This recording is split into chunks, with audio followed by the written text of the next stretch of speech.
Welcome back to the NFT Talks podcast. And today I have somebody who's been in the crypto NFT space for a good while now. And I'm sure we're just going to absorb all the knowledge and all the gems that he's got for us. His name is Antonio. He's a community builder, which is one of the hottest jobs at the moment. Sounds so simple, but such a big task and so important when it comes to the NFT space. Been in the creative industry for over 7 years. And he's worked on many different projects. And we'll have him here today to talk about himself and also a project he's working on now, which is MetaMundo. How you doing, Antonio? Sean, thank you for having me. I'm doing great. Amsterdam is still a little bit gray, but yeah, excited. It has been it's been a roller coaster seeing the whole Web3 space. I think everyone knows what's happening in it, or everyone has heard of it, but I remember at the beginning of when I started with the entire blockchain and cryptocurrency world, never in my wildest dream I would have thought we would be here. So it's yeah, exciting times to be alive, I guess. It isn't. Talking on our side of the pond, Europe, how was it in Amsterdam? Are people talking about it? I know you got the AMS. Is it AMS Fest? MetAms. MetAms, yeah, the MetAms Yeah. Fest. So Amsterdam, it's I think this is so Edmund, who runs MetAms. We've talked about kind of like the ecosystem and also the difference between Europe and the US and actually Asia. I think we kind of see a little bit of setback here in the sense of we are a bit more conservative in Europe in general. Yeah. And US, it's really, I mean, we all know it's quite capitalistic driven and etc. And regulations tend to be much more loose. Asia, I mean, I feel like we know about it, but from what I hear from people that are in Hong Kong and etc., there it's even more the case. There it's everyone. I have friends that that come from like traditional VC investing in Asia, and they're just flocking out to Web3 crypto investment. There's big companies there beyond the usual Animoca and etc. Big VC investment that is either Web3 or just metaverse or just crypto or just DeFi. There is a massive influx of people just switching, right?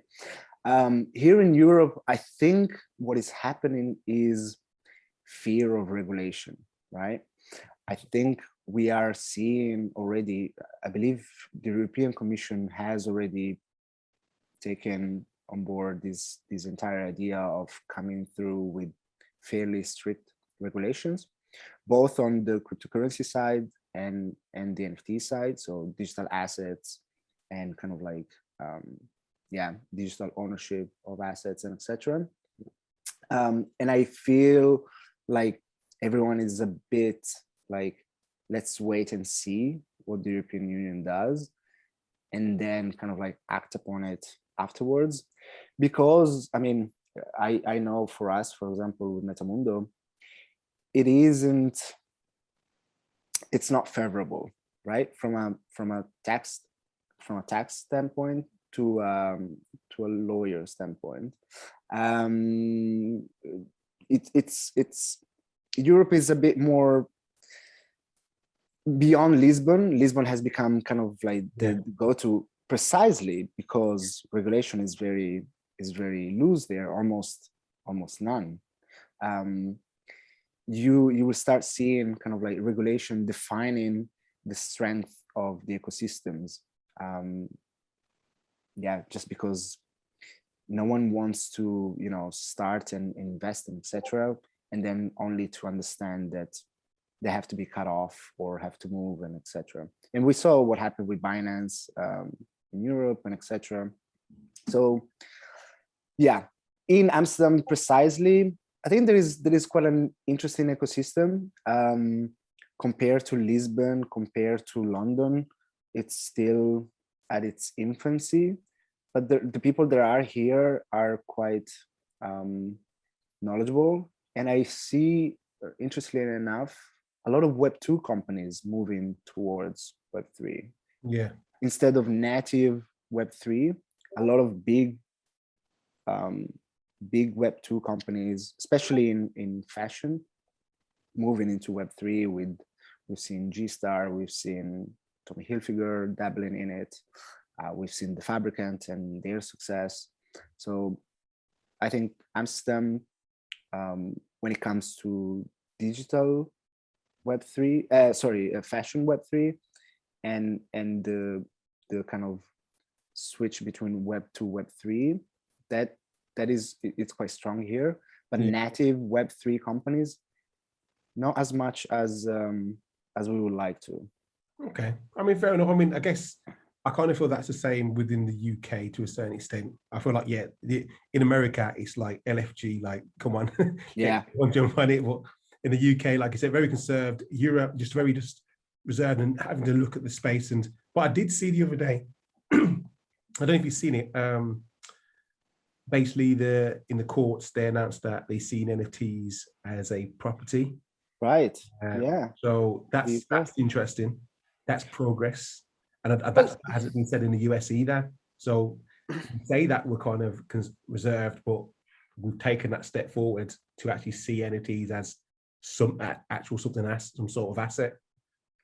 How did you take that? Because to me, there was a bit of a mixed feeling, in the sense of, I mean, the great positive side is that you have as much as any other asset rights. So if someone steals from you an NFT, you'll have the same rights for prosecution and etc. But at the same time, I am always concerned of the idea of bundling, like, let's say, traditional assets or physical assets with digital ones. Because ideally, in my view, we need new regulations, because specifically it doesn't work the same way that a physical asset would, right? There are different mechanics to it. There are different potential. I would love to see, almost what I would love to see is the European Union, or almost every nation, having almost like a minister just for digital rights and digital assets and etc. And a whole set of new regulations that are not, let's bundle this with what we did previously, but it's a very different type of asset. I totally agree with you, and I think the reason why they've done that is just to say that we see you, and we acknowledge you, and I think we have to take you serious. In order to take you serious, we have to put you somewhere. But I think with the rapid growth, I think there's going to be a lot of challenges. Things are going to be questioned around the technology that they've never come across before, or the assets don't bring, and that's when the regulations will be created as they go along. Right. As more things pop up. That's my opinion. Right. So the positive in there is we're recognizing that this is valuable, and we want to give you the rights for it. As we're taking you seriously, in the sense of, we know you care about this, and we want to give you right. It's not just a JPEG, and we're not caring for it. Okay. That's a massive step forward. That's a massive step forward. Of course. So so going on. Okay, so Amsterdam, obviously Europe, just a bit behind the US, for numerous reasons. But I do feel it's picking up within Europe too, also. Hence the real life events. People talking about it, like me and you connected now. Totally. You're based in Europe, and you've done so many things, and I feel like everyone that is based in Europe has been speaking to their network in the US, because That's who they could speak to for a certain amount of time, but people are starting to pop up left, right, and center now. Right. Connecting, so the community is starting to build over here, which is great. Because I mean, Right. NFT NYC, NFT LA, all them things going on in the US. There's nothing really going as such over here, and it's a bit like, okay, then it's a bit of a bummer because I have to travel across the world to even go to a major event. So I look to see more events. I look to see people like yourself getting involved with events and bringing the community together and building over here and having some kind of hub where we can say, look, this is what we're doing in Europe. People from the US travel over here. Right. Yeah, totally. I think, I mean, I've been to Lisbon last month for non-fungible conference. I did see that was taken seriously. The Sandbox was sponsoring that, and it was quite a big event in terms of scale and also reputation and etc.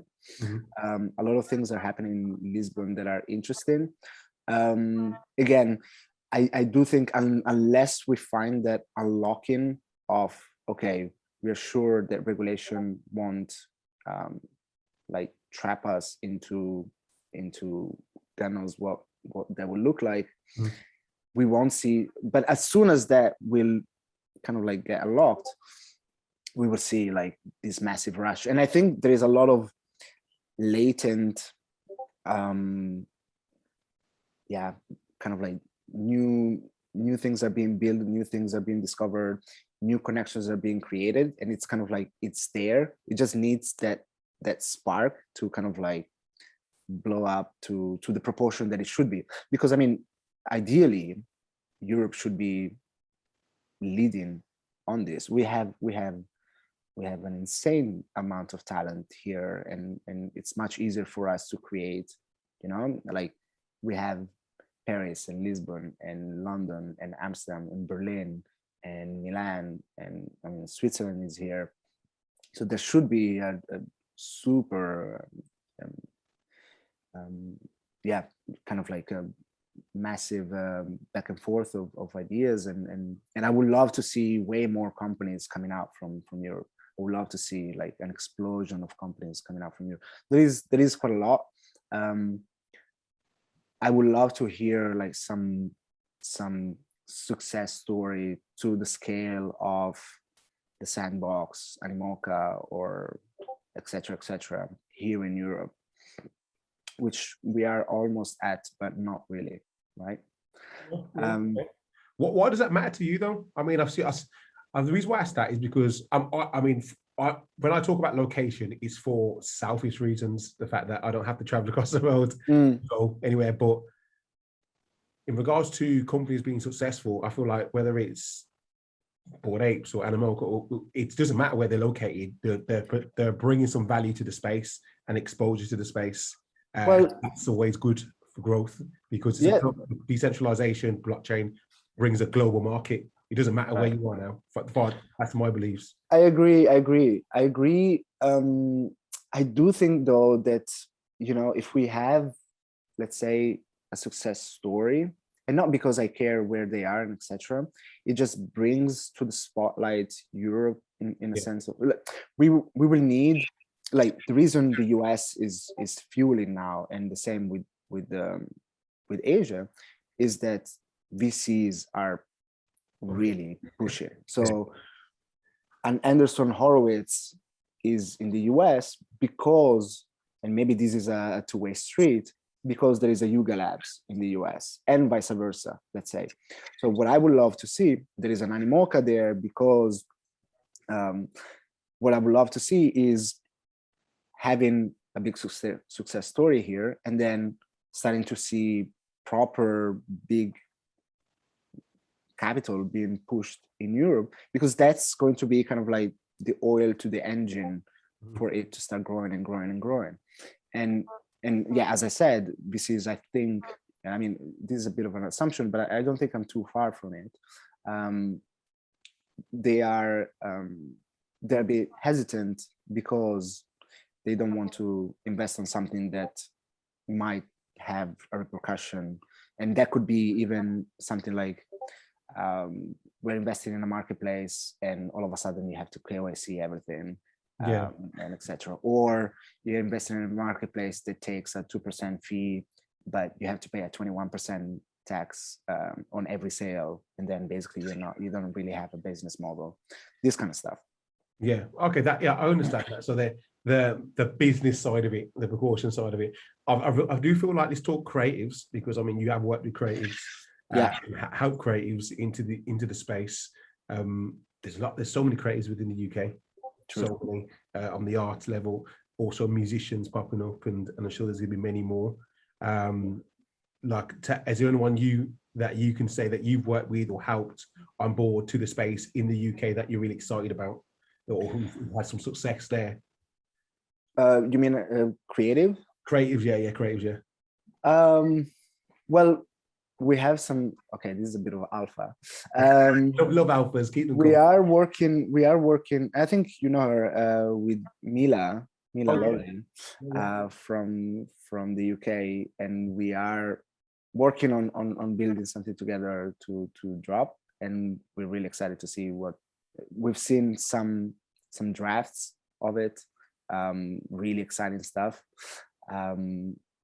So specifically to the UK, that's one. I mean, a lot of other artists, we are doing our first drop with Dutch Tide, which I don't know if you know, and he's Dutch based, but it's not because it was easy to find him. It's just because he's an incredible artist with this Japanese aesthetic that really got into the whole Azuki members kind of became really connected to it, and then he's like a very successful artist.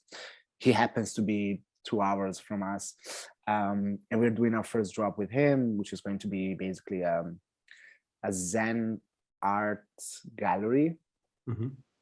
So it's an environment. Louis Fren, which is US based, it's another artist that we're working with, and various more. There are some other talks with others, some US based and some Europe based.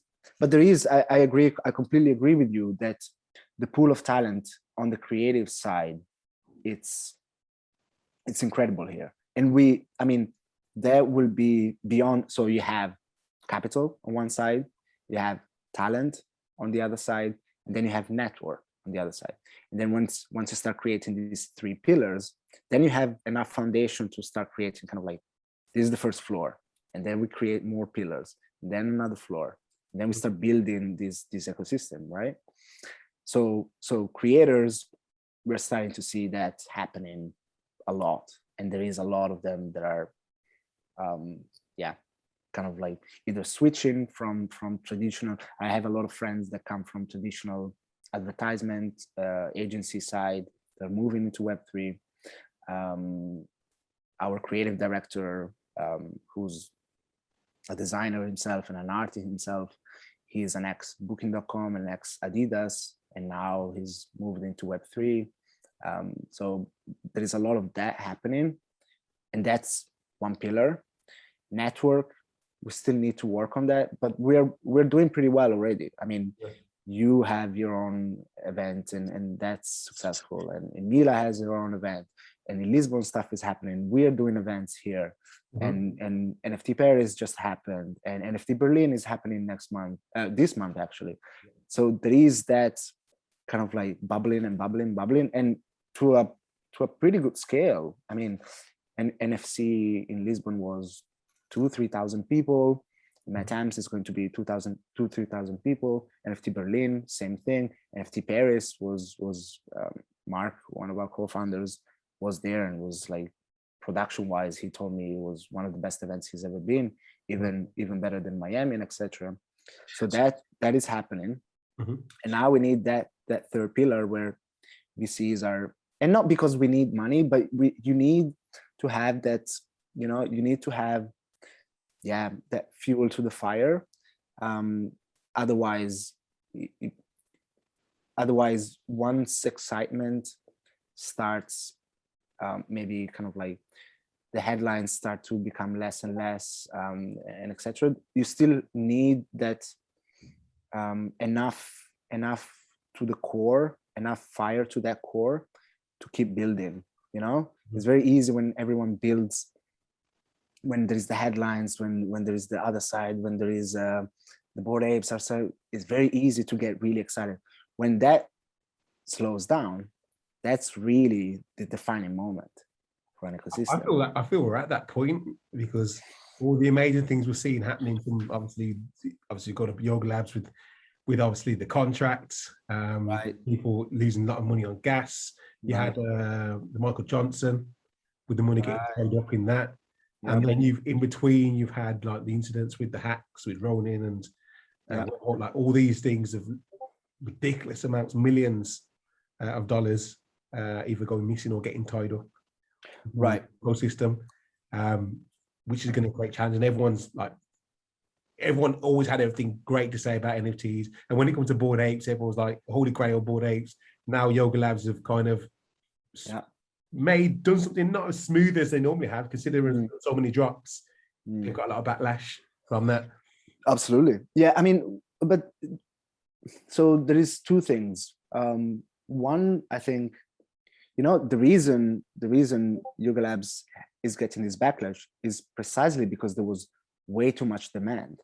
And Yoga Labs still made 327 million on the first day. Yeah. And let's not forget, their secondary market is something like, it's 600 million now. Crazy. So like when they tell you, oh, things are steaming off, saying we just, like Yoga Labs just made in 4 days almost $1 billion. So that's one. We've seen Moonbirds and how Moonbirds was a crazy. So like seeing Moonbirds doing almost better than like having a floor price higher than Azuki, than Bored Ape and etc. On a weekend, they did an insane turnover too. What I think is happening is more than a slowdown. It's arriving to kind of like, we're capping. We're like, this is how much we can take the tech. We can push it. So I think it's almost paradoxical, but I agree with you that a lot of people are becoming, after Saturday with the other side, a lot of people were disenchanted. Also because, remember, most of every other project, their floor prices went super down just because people wanted to take capital out from those projects, even at and then start pushing it into the other side, and only for that to evaporate. So we, like, the market cap of the entire NFT ecosystem just did like one step down in a weekend. But we're starting to realize that we are at this level 3 phase that we have to enter with Web3, and that we don't have yet the tools to enter this new level to it, right? And one is just a scalability problem, like a pure technical problem. The other side is there is so much capital we can push into this. Like eventually, we start seeing that if a project has to succeed, others have to lower the floor prices because capital has to be taken out from it. And then once, unfortunately, big names start getting this bad rap, it arrives the point where the ones that are disenchanted by this from the beginning, they're like, I told you so. Oh, you see? And people start believing it. You know, when you burn 20, 30, 40K on something and you don't get anything from it, you're like, you know what? Maybe I'm being a degenerate here. One thing I'll say to that, a few things that came to mind when you were talking about that. Okay, first thing is, okay, then the space, it's clear the space highlights the space is very young, because if one project, one brand can influence the whole market, right? that's crazy. That doesn't happen in the real world. I mean, that's like Nike announcing they're going to sell something and everybody's selling everything they've got to buy into that. So that just says that, okay, there's still a lot of space, a lot of growth, and there's one type of, obviously, dominate the PFP projects, dominate the markets, clearly, the NFT space, whereas we know that NFTs is going to like disrupt every industry, like music, fashion, things that you mentioned. So the minute that comes into play, things like that won't be have such an impact, I feel. Exactly. And then the second thing is that, I mean, I don't know if you own an ape yourself, but people, the apes are forgetting that how much money have you earned from Bored Apes before that happened? I mean, okay, it's happened. Some projects launch and this happens straight away in regards to the gas. There's people that have, I know it happened on the hundreds when that dropped. People lost lots of money in their gas, but it wasn't really talked about. But I kind of think like, you've taken so much from the space. You've probably you could be a millionaire now, depending on what ape you have. You made hundreds of thousands of dollars, and that's happened. They said they're going to refund it, which they have. I think they announced today. Yeah. What's the issue? There's going to be, it's early tech. Right. There's going to be hiccups. There's things that are going to happen. It's a grinding period, hence why you're getting the rewards so early. So take the rewards. Right. Also take the mishaps when they happen. Absolutely. Yeah. Completely agree. And my stance on this is, it's very easy to blame and it's very easy to take it personally, right? And I completely agree with you. There hasn't been in the history of humankind any such asymmetric returns, apart from probably Bored Ape itself, but NFTs in general. Like, we're talking about tens of 1,000% return. Yeah. So that's one. Second part is, yes, we have realized, okay, maybe this is the point where the system starts to crumble. Like, we really pushed it to the limit. And everyone will have mixed feelings by it. I didn't mean it at all. It's very easy for me to say from the other side, for real. There is no point blaming people. This is the game you're playing. You know, this is the game you got into. Yeah. Like, the contracts were transparent and open. Everyone could audit the contracts. No one came before saying, oh, this is not optimized. This is gonna, it's all very, hindsight is 2020, right? Mm-hmm. That's the other part. But you make a good point on NFTs being a canvas, right? It's a piece of technology, it's a canvas. It's a point of moving, I want to say away from PFPs, but growing the pie by integrating new verticals, right? Mm-hmm. And music, I mean, we both agree that music, I think it's kind of becoming already, I've worked in music and blockchain before. I mean, like, if you look at specific music ecosystem, kind of like the traditional one, it's an absolute mess. Like, if you're a musician out there trying to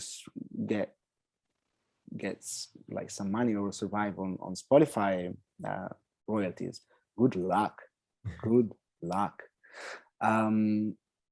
So it's a matter of that. It's okay, we have capped, let's say, the PFP, let's say, market cap, but there is so many verticals we can tap into, because NFTs are a canvas, because they are a piece of technology that can be utilized across fields.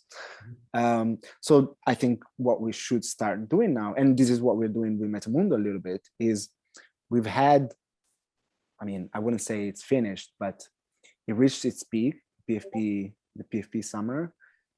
3D makes a lot of sense, and we're pushing for just a 3D marketplace, for example. I think 3D makes a lot of sense, especially with the upcoming metaverse and in-game play to earn stuff and etc.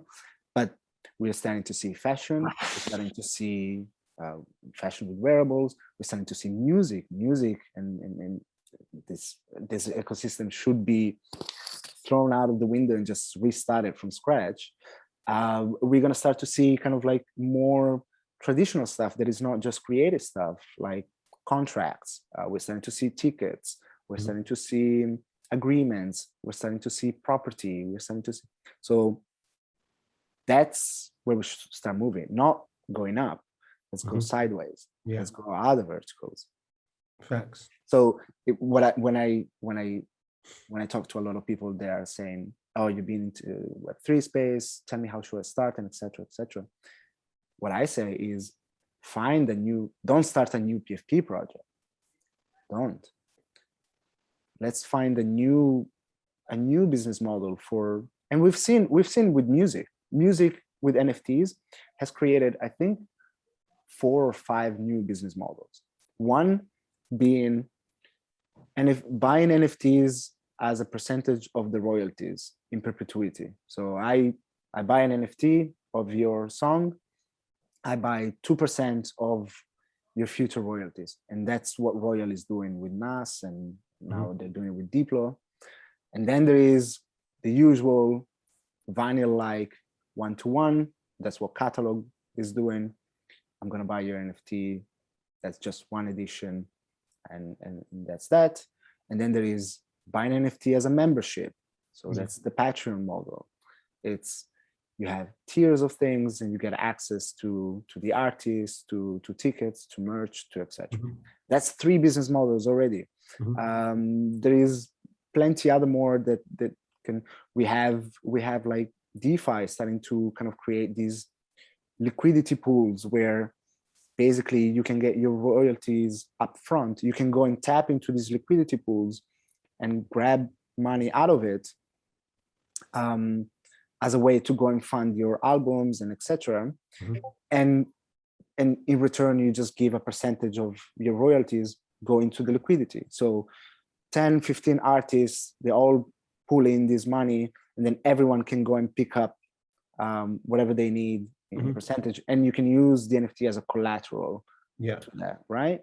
And then we're starting to see DAOs becoming basically the Web3 version of record labels, which makes a lot of sense. Is one DAO, multiple people joining in into this wallet, pulling in money, and then trickling it down to and then voted with proposals and etc.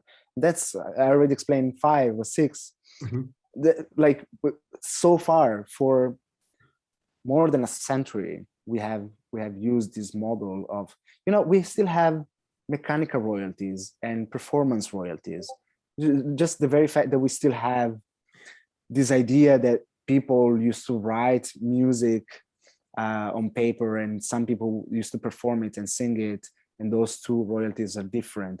We have royalty collecting agencies, we have publishers, we have record labels, we have DSPs, we have distribution platforms. Everyone is getting a cut of that. We have record labels taking 50, 60% basically just to market you. Now they're starting to get even live music percentages.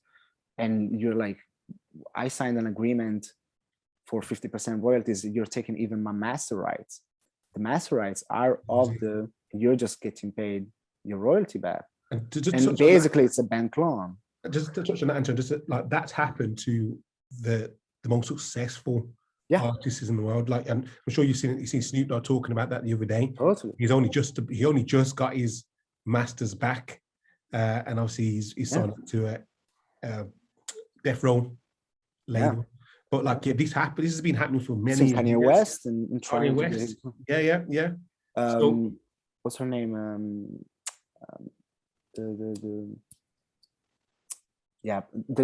is multiple people that try. There's many of us it's happened to, and it's just happened, and nothing's been challenged, nothing is being said. It's just been, okay, this is what happened.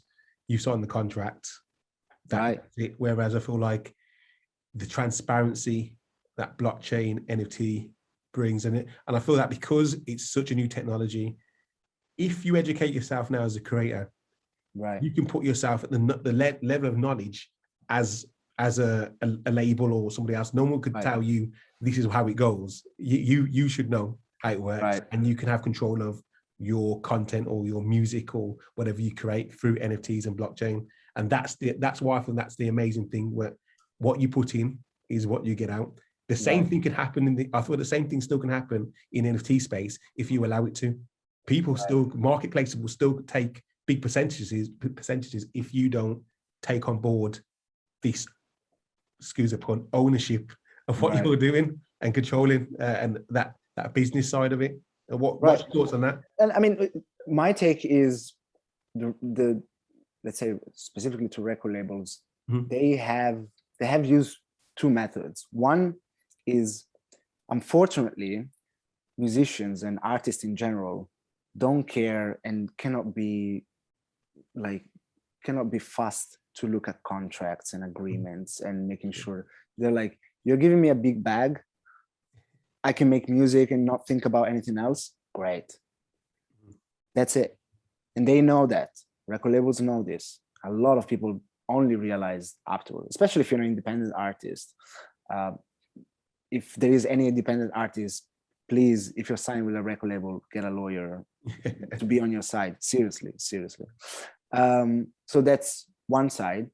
The second part, and this is what you touched upon, and it's true, is it is really at this moment where you should really push yourself to be upfront on this stuff, because record labels are scrapping on trying to figure this out themselves. They have no idea. They're trying to hire a couple of people to consult them and etc. They have no idea what's going to happen. They have no idea, etc., etc.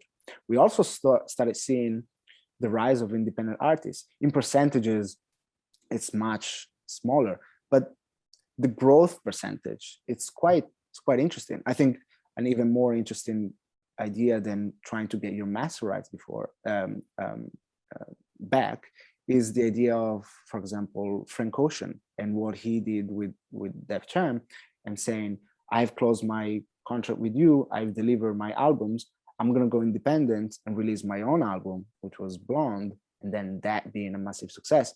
And Frank Ocean is getting 100% of all of that, everything.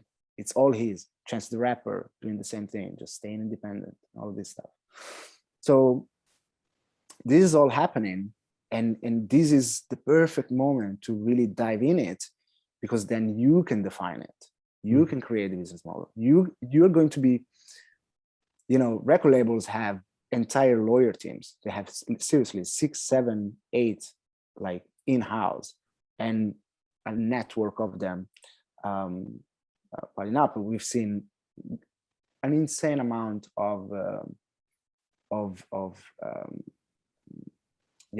lawyer fights between record labels and musicians. We saw the Eminem one, the Strokes, etc.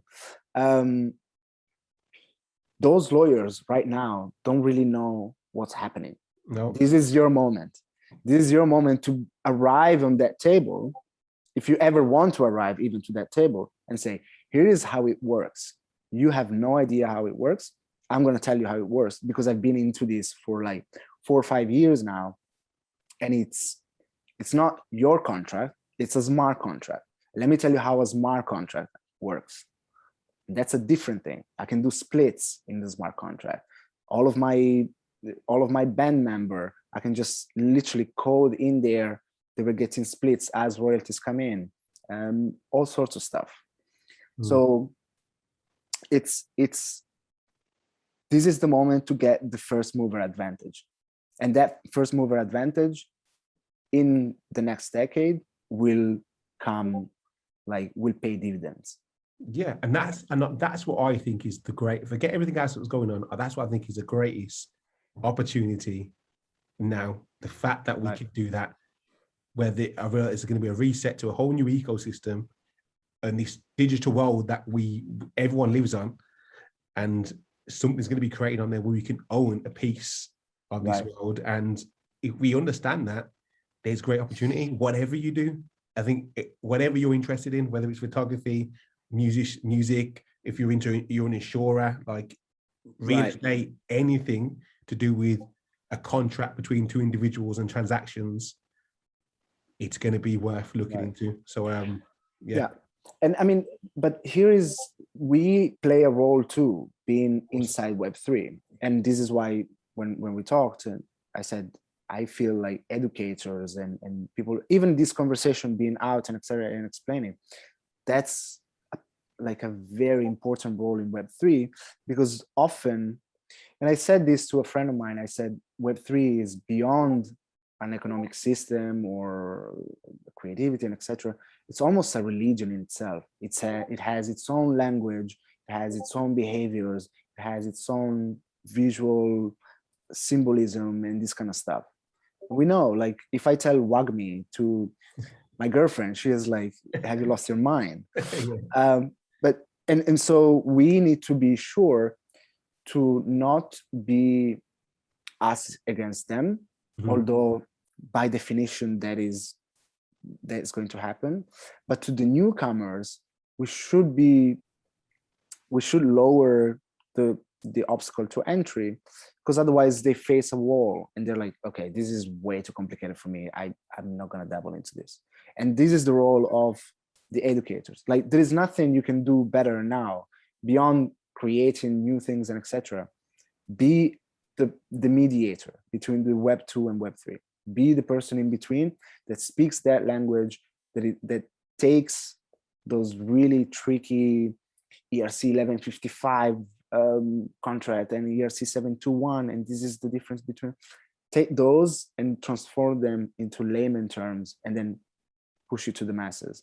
And that is our responsibility. It's beyond telling them, oh, you should really get into this, and them thinking, well, okay, you have skin in the game, of course you want me to get into your little Ponzi scheme, you know. That's what they think. Like, you have to really think of a no one that has never dabbled into this. For them, it's, you have skin in the game, you want me to enter your MLM, right? And it's what I say to a lot of the artists, that friends or etc. that tell me, oh, but this is interesting, I want to know. My take is, be a user, start dabbling, read, listen, watch, go and like touch upon, buy smaller stuff and etc. just to become like familiar with the thing, instead of reading the headlines and etc. And then make a point of your own. I always try to really never say, you should get into this. This is you know, like, this is amazing. Like, if you don't do it now, your time is gone and etc. Never. I like, dabble into it, make your own judgment, because a lot of the people also that are a bit hesitant by it are hesitant without really knowing what's going on. If I tell them, do you know what a proof of stake is or a proof of work is? They don't even know. So you're making a judgment on something you don't lack even of knowledge, know. isn't it? And this, exactly. And I couldn't agree with you more. Like, this was my whole stance of when I even created NFT Talks. Is when I first actually, when the penny dropped me to understand NFTs, I was like, oh my God, this is amazing. This is going to change the book. That was my vision. And when I went to tell everybody else, everybody was like, what are you talking about? So I thought, okay, then I want to explain to people, I want people to kind of see the opportunities I see, and I want people to be a part of this. But there's obviously a barrier in routine understanding. So I thought, what better what can I do in order to kind of bridge that barrier, and it is simplifying what's going on. So having great conversation with people like yourself for the NFT community. So I think through conversation is so many gems that if we just said we're going to talk about this, then it's just a conversation about that. But because we're talking about so many different areas, so much things, questions may be asked, and just general natural responses, to honest responses, and it gives people an idea where things are at, where things could be, what people are thinking about. And then if somebody listens to this conversation, that might spark them to think, oh, well, maybe I could do this. I understand it through that conversation and whatnot. So yeah, I like, just to go back, is like so important. Education is the main thing at this point, I feel. Yeah, even for all these projects, I don't understand why there's so many projects, and every project should have even especially the big brands, an education area to onboard their audience. Because if you don't onboard them properly, things like that happened to obviously the gas fees and small things that could be stopped, Right. scams that could be stopped from people clicking on links and whatnot. Right. It's going to burn people. And once they're burnt, they're Right. going to leave and not going to come back. And they're going to talk negatively about the space. And that's going to slow down growth to the space, because we need people. You know, I mean, great as the NFT, the Web3 Totally. space, great. We need mass adoption. Yeah, we need an army. Yeah. We need an army. Absolutely. Yeah, I mean, it's still, I think that is one of the main points for us for this Web3 thing to really succeed is, you know, there is this idea of the law of diffusion and innovation, right? Mm-hmm. There is like the kind of like the innovators, and that's like the 1.5%, and those people are always trying to find new things, and it's in their nature to go and find new things. And then there is like the early adopters, right? And that's like a 15%, and those are like people that know the innovators, and the innovators are got them into it. And I feel like we are there now. We have 15-16% penetration. I think I've heard last time 10% of the US owns some sort of cryptocurrencies. I think we just crossed 100 million MetaMask wallets, which is like we're starting to talk about. But that phase from the next chasm, right? That the next step to get those two tranches of mass market, that step, it's the essential part to, you know, to the internet becoming, oh, it's a thing where you can watch, I don't know, your football game. Yeah. People are like, yeah, well, there is television, there is recording tape. Like, what are you talking to me? It's explaining that to kind of like a bigger audience, but we have to change a bit of it, the language. We have to stop the entire it's us against you. And I blame myself too. I'm the first one that loves a good wag me and says GM in the morning, and I'm the first one. I just done it where it's the record labels are shit and this kind of stuff. So we all have to learn to kind of like taper that down. They're facts. They're facts. What you're saying are facts. Right. You're not saying that if a record label came to you, you wouldn't help. No. What I'm trying to say is it's not the best approach to get like that mass market. It's not the best approach. And the same will be with regulation and politicians. The best approach will be, okay, we're open. We understand where you're coming from. This is where we are coming from. Let's find a compromise. Let's find a good middle ground. Same thing with record labels. Maybe we can arrive to a point where, I don't know, it's kind of like a hybrid situation where master rights are given back. And any step forward, it's a good step. But yeah, like, as I said, you're right, they are facts, but I realize it's not the best approach. And I realized this only years after, because I used to be like this 5 years ago when I was working in music and blockchain. And I was telling every artist, you should get into this. This is your moment, and etc. And if they did, they will be way better off. So, but they didn't listen to me. I remember clearly going to pitch to clients, to companies. Everyone looked at me like I was an alien. And I realized only now it was my attitude. It was the way I was conveying that message that threw them off. And I was right. If they did listen to me at that time, they would be way better off. But they didn't listen to me.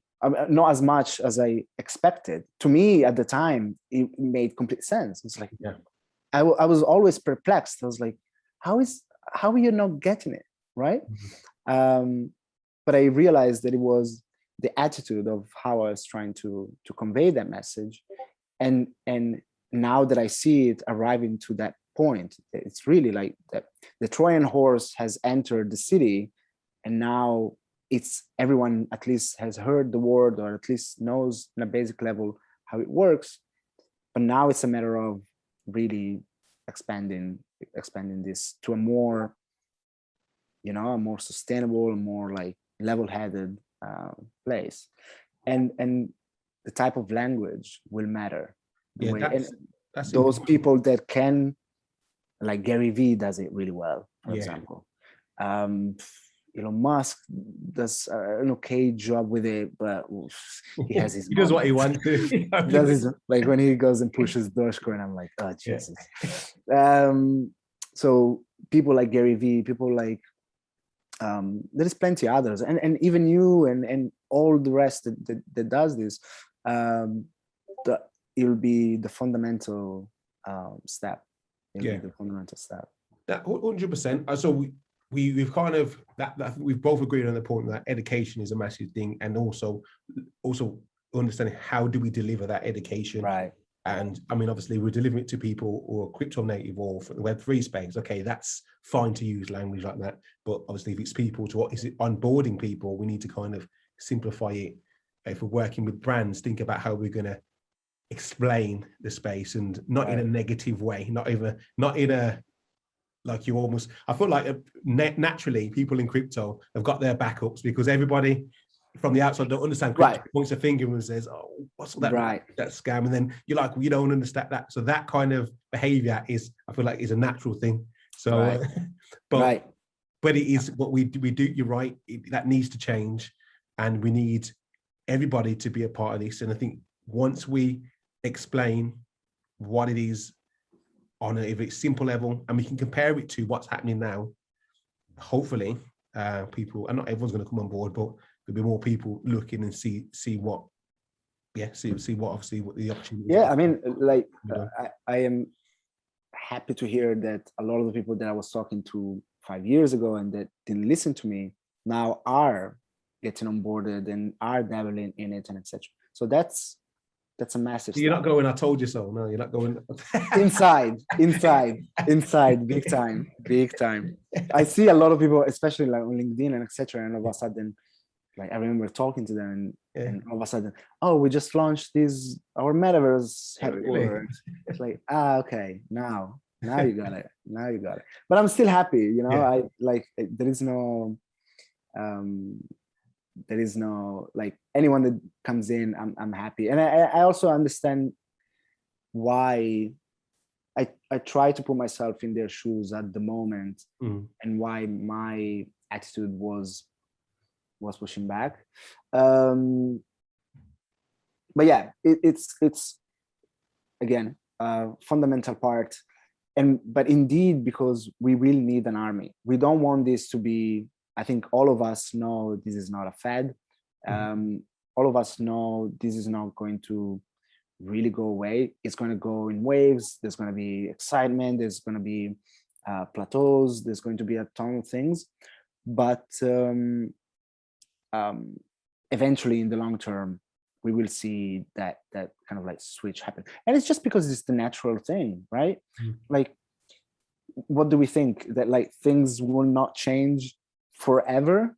Like it's normal that things will change. People are always, this always happen. New technology comes in, or new attitudes, new ways of working, etc. Everyone is like, this is complete, this is the ketos and etc. And then eventually it picks up, we see the advantage of it, and then it becomes normality. And I mean, if you look at really, go and look at like the kids from us. So like we are kids to, let's say, Web 2 executive, but the kids from us, like our nephews, our cousins, our sisters, our brothers, 10-year-olds are used to the idea of buying skins on Fortnite and trading their tokens on Fortnite. Yeah, I like one of our co-founders was saying his nephew has bought 100 skins on Fortnite, €6 each, and he's 10. That's 600 euros. So they're like, for them, you don't even have to explain it. They're like, I've done this since I was a kid. The same way that we've done this, we've done the whole social media thing since like for us, it just came natural. So if you look at that and you're like, what do we think the natural progression will be? Those 10-year-olds will become 20-year-olds eventually, and they will go to universities and etc. And they will start businesses, they will start working. You don't have to convince them, oh, we should get into Web3 and etc. Let's get a consultant, let's see what happens. Well, they're like, yeah. As they get into the workforce, they don't even need to be onboarded, right? They're like, it's part of how they think. So that's the thing. The point, that is my main argument, is it will happen nonetheless. We are fortunate enough to be on that verge where we know that is going to happen, yet it's tough to explain it or realize it, right, in your imagination of what does it actually look like. And we have that vision, and it's up on us to translate that vision into concrete terms. It's like, what is your actual benefit? What can I do with it right now? So that I've kind of taken what you said, because that's why I like to take on. That's why I like to explain, like, the metaverse is. When I explain to somebody who uses social media, right, where do you spend all your time? Probably like 5-6 hours a day, probably longer for some, on your apps, on your phone. That is the beginning of the metaverse, because it's a digital world, but when it's not immersive, and this is just evolved now. Instead of going to our phones, it's gonna be within our surroundings, and we're gonna feel a lot more immersed in being able to interact with digital goods and whatnot.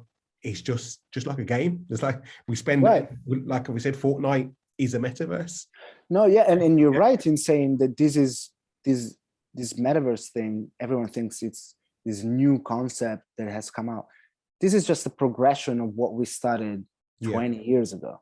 This is level 3 of what we started 20 years ago.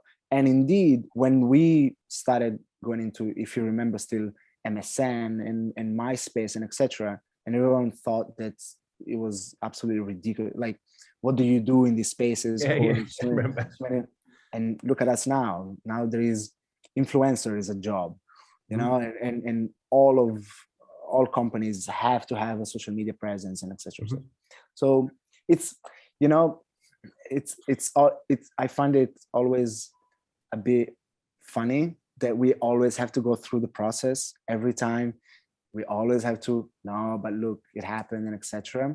Yet we have to do it, and we are the one defining it, right? At the time, we were told by others, and now we are the ones to tell, right? Yeah. So let's move on to. I don't want to not talk about, obviously, MetaMundo and what you guys are doing over there. So 3D NFT marketplace. Tell me more about that. Yeah. So the idea with MetaMundo was two main things. One was we saw as we said, the upcoming metaverse and gaming in general uproar. We saw, for example, Roblox having more users a month than Facebook at one point. Roblox has, I think, God knows how many users. It's in the billions. So we saw that gaming uproaring, and then we saw a problem with basically standardization, which with the normal idea that everyone is trying to standardize something, and then they create a new standard, and then new people have to standardize to that standard, and then no one picks up that, and no one wins, and someone creates a new standard, and you have to standardize to that. Okay, so we were these two things. We said, let's focus on 3D. Let's do one thing right. Forget PFPs. We didn't take the foundation or super rare approach where they have both. Let's focus on one thing. Mark, which is one of the co-founders, his background is in architecture, so 3D models, and especially for environments, were very familiar for him. And then that's one. Let's create a beautiful user experience to onboard artists and buy and sell those assets.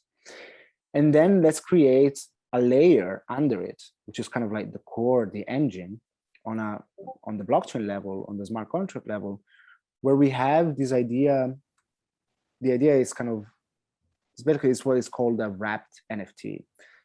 Like you have like wrapped tokens.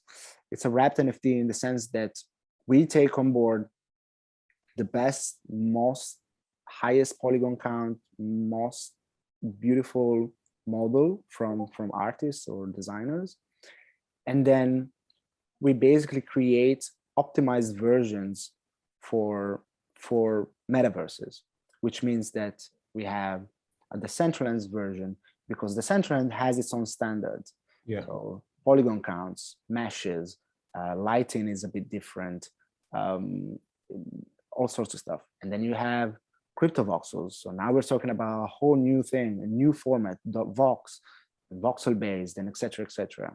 And then we have Somnium space and then spatial. So we saw, instead of standardizing or creating a new standard for these 3D assets, let's optimize these assets and make them metaverse ready. Yeah. And then wrap in the smart contract, wrapped these what we call child NFTs to the parent NFT, and that's the optimized version. And that's one token. So when you get one of those, you can go and put your assets on your metaverse of preference, and they will be ready for it. You don't have to go and optimize the entire thing, etc. Yeah. And we do that in like, usually that's a step outside the marketplace, but we take that on board. So we do a lot of work for the artists, so that they don't have to think about it.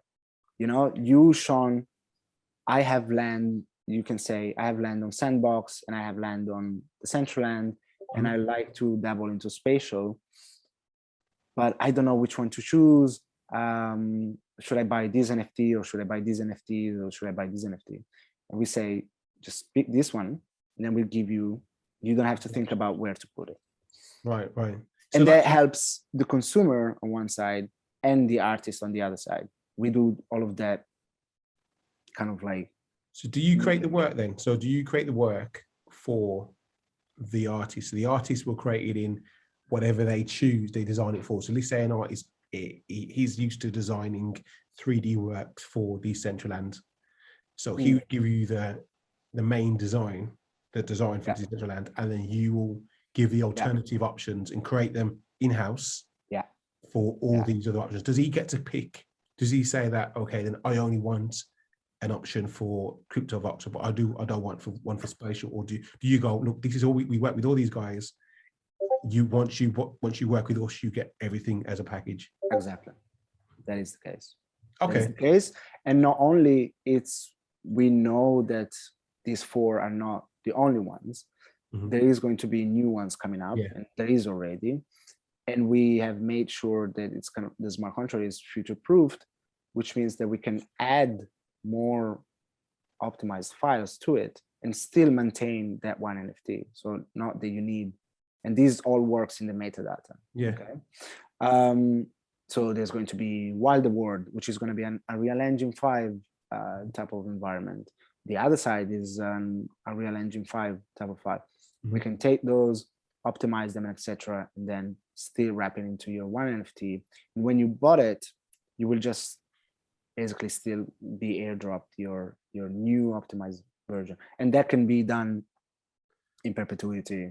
So ultimately, you as a user, you'd have one NFT in your wallet, and when you connect to whichever metaverse, that NFT will just unlock itself for that metaverse. Right. You won't have to do anything. I mean, it's metaverse ready. It's like you don't have to think about. So, for example, now if you had, and there is a whole bunch of things to take into consideration. Yeah. Polygon count is one. The other one is parcel size, for example. So the sandbox is a 96 per 96 parcel. The Centraland is a 16 per 16 size.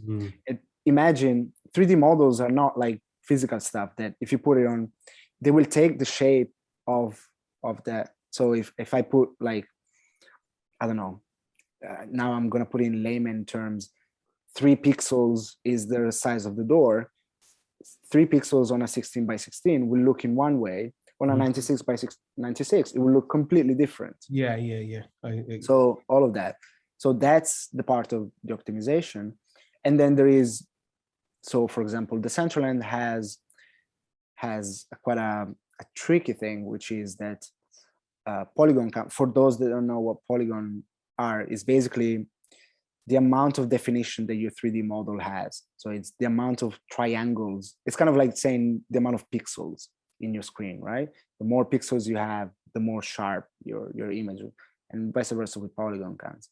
A 16 by 16 parcel will have XYZ amount of polygons, but if all of a sudden you buy another parcel, then your amount of polygons doubles. So your existing model will be much more sharper. You even have height limits. A 16 by 16, you can only build 20 meters high, for example. And then as you get more parcels, and this is of course a business decision from their side to incentivize you to buy more, but that changes a lot on these 3D models. And all of this that is happening in the background, you don't have to think about anymore. You're just like, so this is all about interoperability, isn't it? Basically, this is all about bringing that, because that's so important. As long as we're education, people need to have assets that isn't just for one use case, for one project. They can bring it into different areas, metaverse in this case. But what you got, the approach that you guys have taken, from what you said to me, is that you're solving a problem that basically these other companies are not willing to do at this point. However, is that sustainable over time? Because are you guys looking to create an open standard for these guys to use in the future? Because if they don't do it, we may need someone else to come in and kind of do that for them. Because yeah, no, it's a good point, and I think there is a couple of things here. Two things are, well, one is the Centraland is a 5-year-old company. People forget this. The Sandbox is a 7-year-old company, and we cannot wait for them to. And this is, I'm not like launching an arrow on any of them. They've done incredible work. It's not attack. But there is, we cannot wait for their limitations, and just the very fact that technology will evolve and we will have Unity-based ones and Unreal Engine one and etc.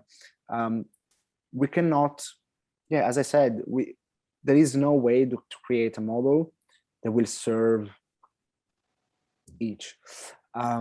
We are in contact with all of them. We're in contact with Spatial. We're really near to them. With Somnium Space, with the Centraland. One of our investors is one of the biggest landowner in the Centraland and one of the biggest kind of like DAO stake. We're talking with people from Sandbox, CryptoVoxel, etc. Ideally, our ideal board, and this is what we are working on, is direct integrations with them, which means having an SDK on our side that it makes it kind of like almost like one-click thing. Until then, this to us seems to be the best approach, just because otherwise, you know, like you want to be able to put your stuff online now. You know, we are future-proofing that that technology, but we also have the urgency of being able to do it at the moment, and this is the best approach for now, until those integrations are set in place and like technology will evolve and etc.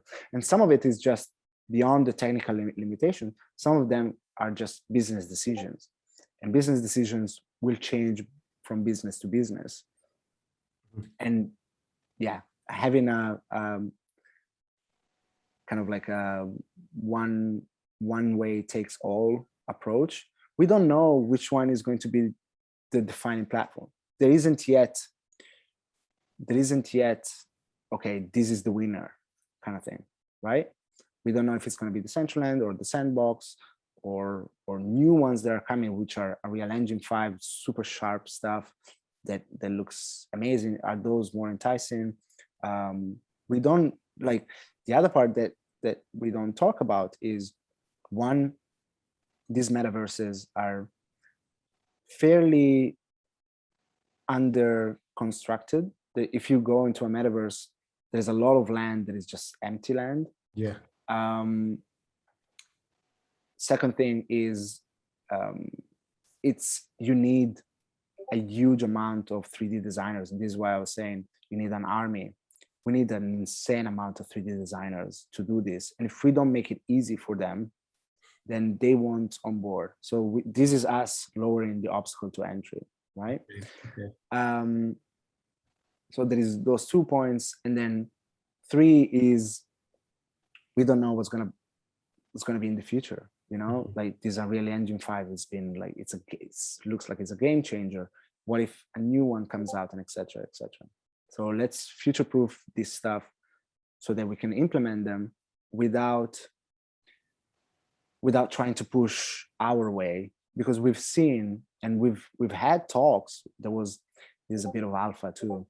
We used to have, we still do actually, a meeting I think once every 2 weeks, called Project WAGMI. And this was a meeting with all the heads of the Decentraland, the Sandbox. We even had the founder of Second Life. Wow. It was started by Spatial. There was them, and we were trying to figure out, let's find one standard. And we all realized that it's not an easy fix. It's really not. It's really, really, really not. Especially for 3D models. The beautiful thing about JPEGs is that they are interoperable by nature. Yeah, a JPEG is a JPEG. But we haven't had that moment with 3D models. We didn't have the MP3 moment format with 3D models yet. OBJ looks like it's the one. And this is just environments. If you start adding avatars, which are VRM files, which need interoperability to the rigging, so to the movement, or you have to take kind of like the core rigging to it and make that interoperable. Then you add a whole new layer of complexity to it. So what our best approach, and we saw that that's the one that works the best, is let's be the shovel to the gold. We don't want to be a new shiny rock of gold. We don't want to. There is plenty of it. Let's be the shovel that digs gold. And that's, a lot of times, is we see tons of metaverses. Everyone is building a metaverse. Everyone is building, and like, there is going to be a point where one winner takes all, and all of this will disappear. But before we arrive to the point, we need a lot of shovels to dig this.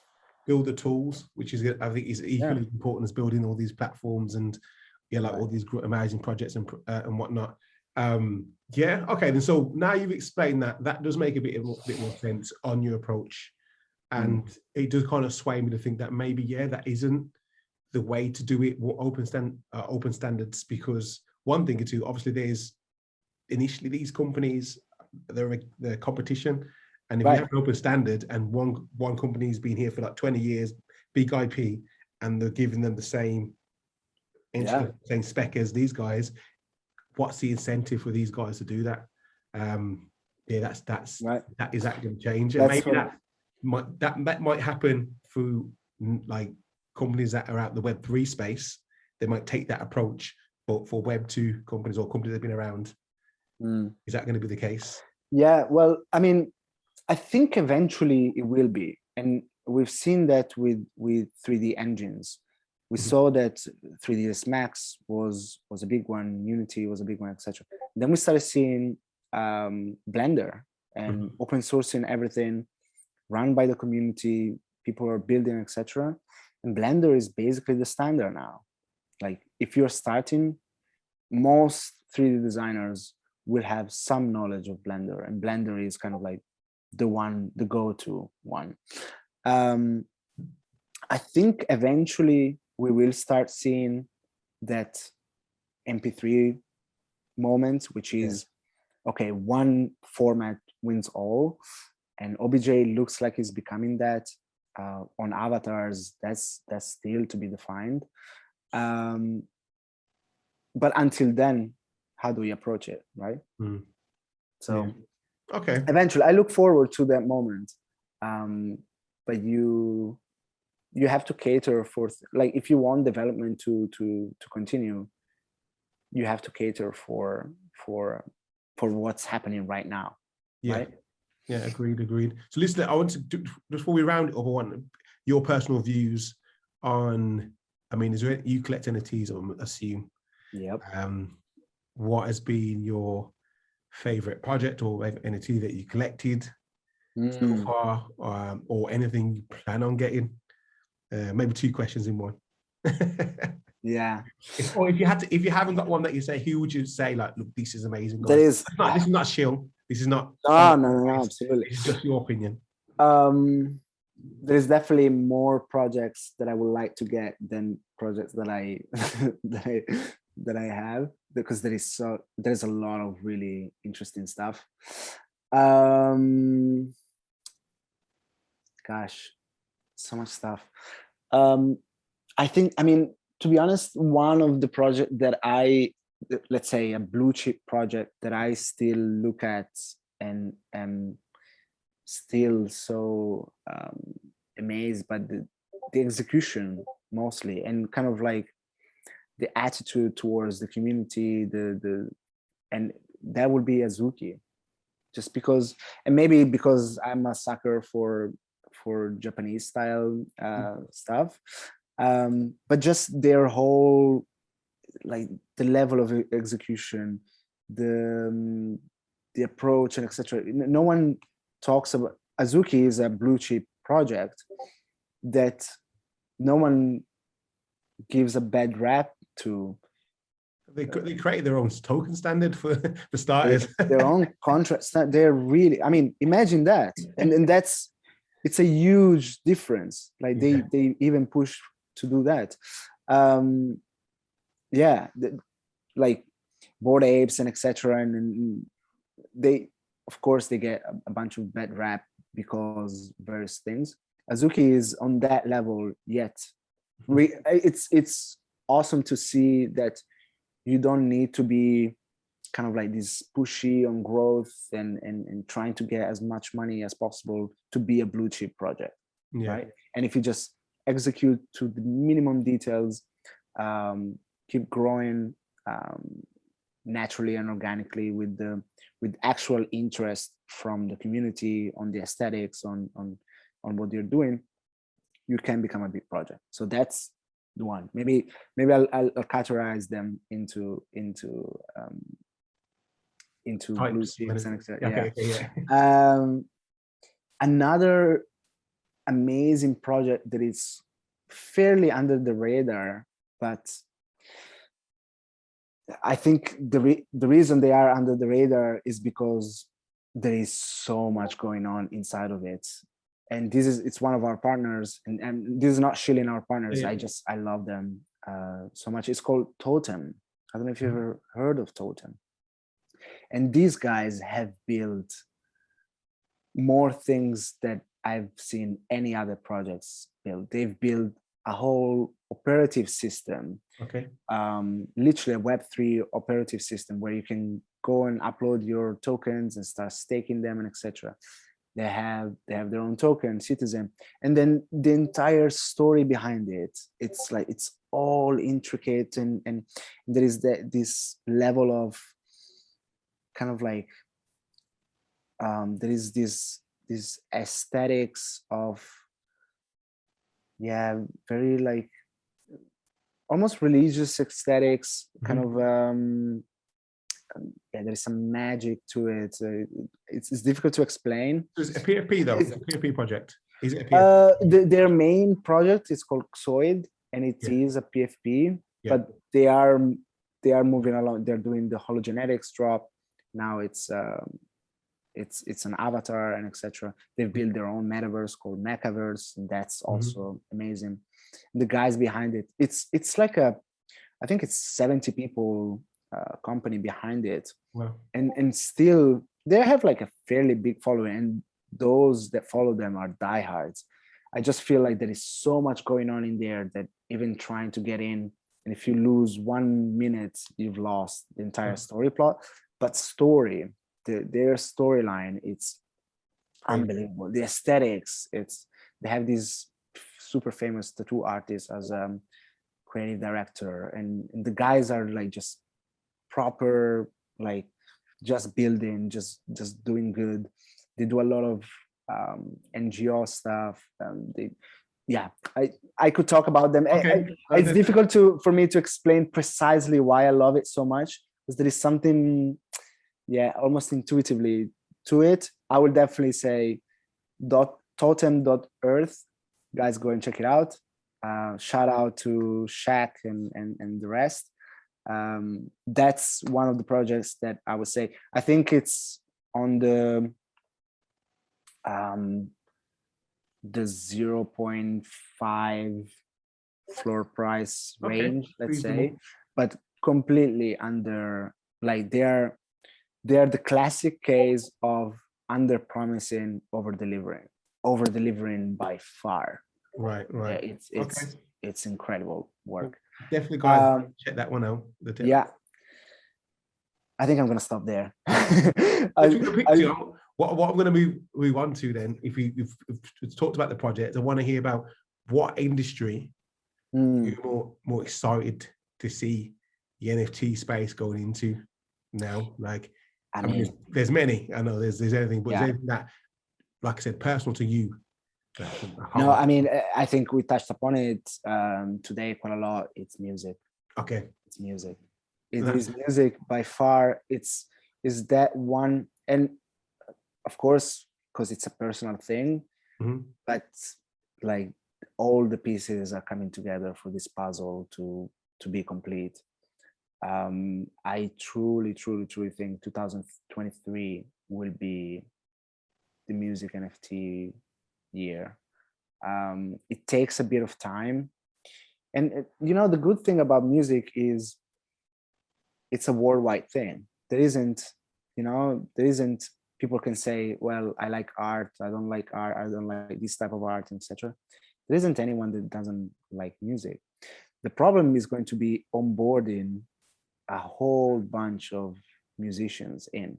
Mm. That's what we're missing. Yeah. Technology is there. There is already some buzz to it. There is already like stuff are bubbling up. We need good quality music in it. We need to onboard these musicians. And it's a tough job. It's really tough to convince in. The good news is I've seen the other day a guy, basically he was doing a DJ set, and behind him he had a screen, and he just put a QR code on it. The QR code sent to his music NFT on catalog. Mhm. And I think he said in his 2 hours DJ set, he made more money than he did in the past 6 years of Spotify. Crazy. Yeah. That's So crazy. to the ones, if you are listening this and you are a musician, please go and get what you're owed.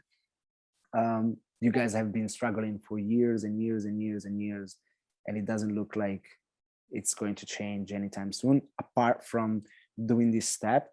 And I'm not trying to convince you come into Web3 in that way. You see, this is me trying to, I'm learning my lesson. But please do dabble in it. You have nothing to lose. You have nothing to lose. You can have your Spotify, your SoundCloud, etc. You can do your live stuff and have some NFT to sell, unless we have really good artists. And we're starting to get some of it. We started seeing Audius Skrillex and etc. Started seeing Blau, started seeing Diplo, started seeing Nas, started seeing Snoop Dogg. So it's happening, but we need scale. The good thing that Spotify does really well, we have 80 million tracks readily accessible to you in one click. We're not there yet. Right? Yeah, long to go. Okay, so I'm going to round it off to a question that I ask a lot of my guests, and I feel it's going to be interesting. I hope I'm looking for a good answer from you. I'm really excited to hear what you say. Okay. So no I want to. So I want to ask you. Okay, so 10 years from now, you wake up in the morning. How does the world look? How are you using the metaverse NFTs in from your wake? So I want you to describe from your waking up, you get out of your bed, where does this tech where is it in your life, and how are you using it, and how are other people using it you're around? I mean, the way that I see it, I want to answer as you wake up. I don't want to answer. So I want to wake up. I get out of bed, and then this is here. Well, that is there. Boy. Okay. This is a tough one. This is a good one. I wake up. I get into the shower. I have kind of her like. I mean, I feel like this is obvious, but I think it will be the case. Siri sort of her like voice telling me here's my agenda points and etc. And this is again very dystopian movie thing, but it's really I think it's going to happen. My screen on like the shower glass, it's a kind of like almost AR like situation where it tells me kind of like fridge is empty, this kind of stuff. That will for sure happen. I think we will still have to shave and trim and whatever in the same way that we've done for centuries. I don't think I hope so. Things. Yeah, I don't lose things like that. Like maintenance, general maintenance. Yeah. I will not go to the office, and if I have to go to somewhere else, it's going to be very likely, kind of like a pool taxi, very likely being self-driving, very likely. I think communities will start becoming, neighborhoods and communities will start becoming more. Okay, I'm diverging again.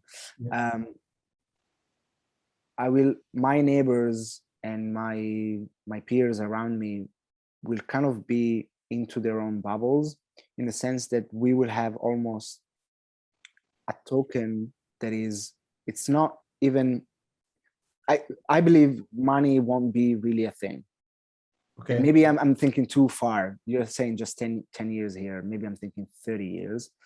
But I truly believe the entire idea of money as an exchange of, there's going to be just the core of money, which is not the exchange of physical goods and etc., but it's exchange of value in an almost credibility way.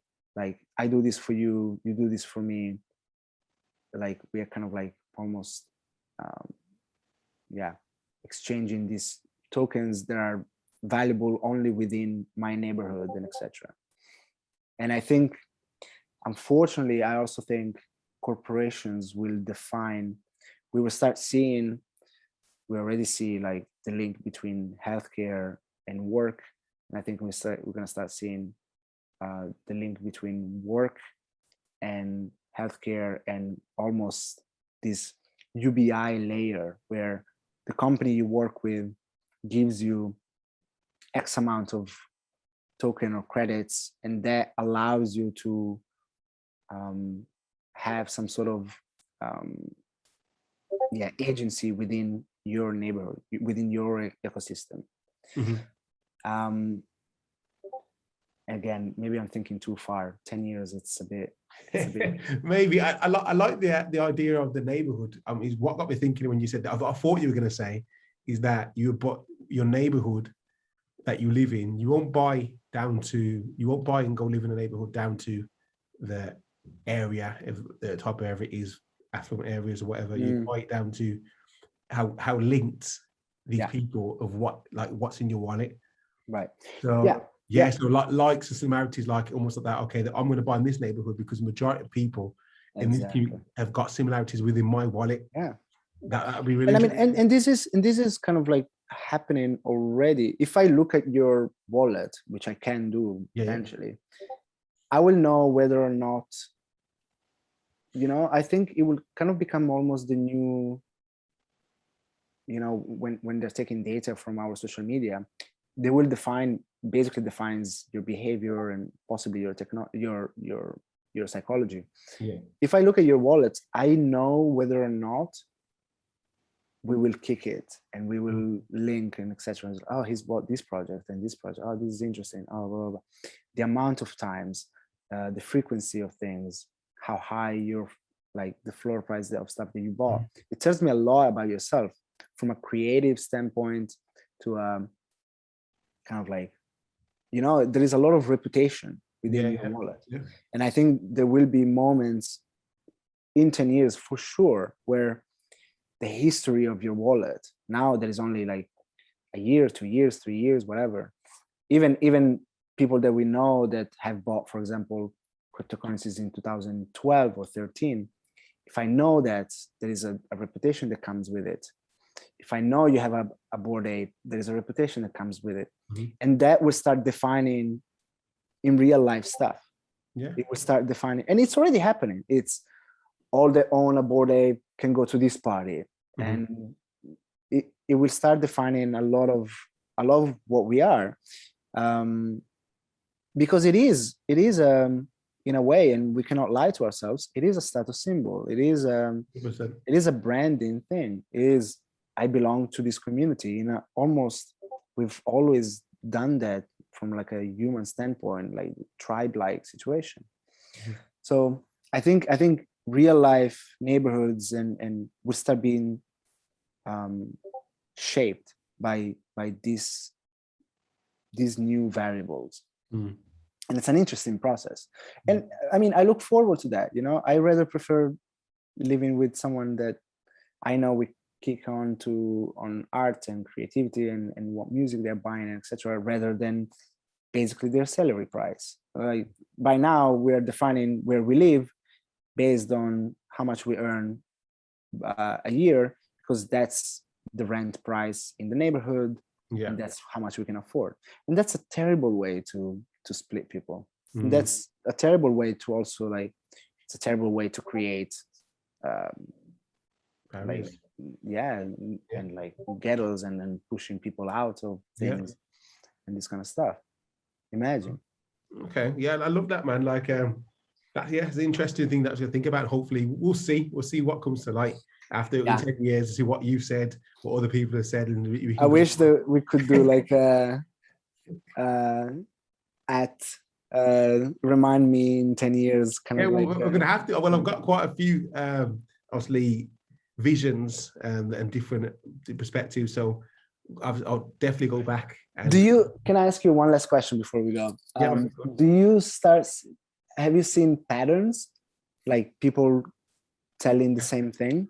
Ooh, that's interesting. And I think it's more around the tech more so than the NFTs, because the NFTs are it's not gonna change anything. It's just gonna change processes and make them a bit more efficient and better. So they repeat themselves a lot when they talk about NFTs, but living in the metaverse, not going to work, self-driving cars, augmented reality, the whole having the screen and somebody telling you, okay, this is especially what a lot of people just say, this is what I want, this is what's going to happen today, and you have your schedule set and you'll go here and go there and whatnot. So that's something I see repeatedly said a lot. But yeah, we'll keep going, and Yeah. change Well, over time. yeah, but that's the thing. I mean, I always also like to define it from the social standpoint, because the tech is the tech, but Yeah. it changes the way we behave Yes. quite a lot. That's an interesting perspective. Yeah, Yeah, it is. But Antonio, thank you for coming on today and sharing my us pleasure. with all your knowledge and gems and your background. And I think it's been an interesting conversation. People are going to take a lot from it, because it's been natural flow, and we didn't really stick to anything. Right. We just kind of talked about the space and where we think it's going to go, and bottlenecks and how it can grow, which I think is important. And you're contributing and doing a lot of things, and I'm looking forward to see all the other things you are set to do that we haven't talked about, which we'll definitely have to get you back on again to talk about at a later stage. Where can anyone find you if they want to connect? Yeah, I am constantly on Discord, discord.gg/metamundo. I'll be there. Pop me a message. My DMs are open. I would be more than happy to guide you into MetaMundo and just chat in our server, and yeah, we can do this in Discord. Thank you so much, Sean, for having me again. I truly think you guys are doing God's work, so keep going. Looking forward to see you maybe in real life in London, or Yeah, we're gonna have to, man. I know that you was here the other day. Was you here last week? not in London, no. Oh, I okay. will come probably end of May. Hit me up. Let me know. Just drop me a DM, and then I'll definitely we'll meet up. But thank you again. Thank you everyone for listening. Everyone stay listening and stay blessed.